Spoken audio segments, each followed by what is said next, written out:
بسم اللہ الرحمن الرحیم۔ السلام علیکم۔ اگر آپ کے بچوں کا حافظہ کمزور ہے یا آپ کا حافظہ کمزور ہے اور آپ علم حاصل کرنا چاہتے ہیں، آپ کے بچے اسکول میں صحیح نمبرز نہیں لاتے، تو ان کا حافظہ تیز کرنے کا بہترین طریقہ ہے۔ حضرت امام ابو حنیفہ رحمۃ اللہ علیہ سے پوچھا گیا کہ وہ کون سا عمل ہے جس سے حافظہ کو قوت پیدا ہوتی ہے، تو آپ نے فرمایا چراغ کا تیل۔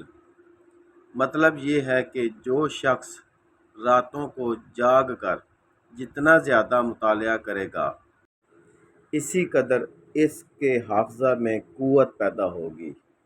منقول ہے کہ سقراط سے پوچھا گیا، آپ نے اتنا زیادہ علم کیسے محفوظ رکھا؟ تو انہوں نے فرمایا، میں نے زندگی میں جتنا پانی پیا، اس سے زیادہ علم کے لیے چراغ میں تیل جلایا۔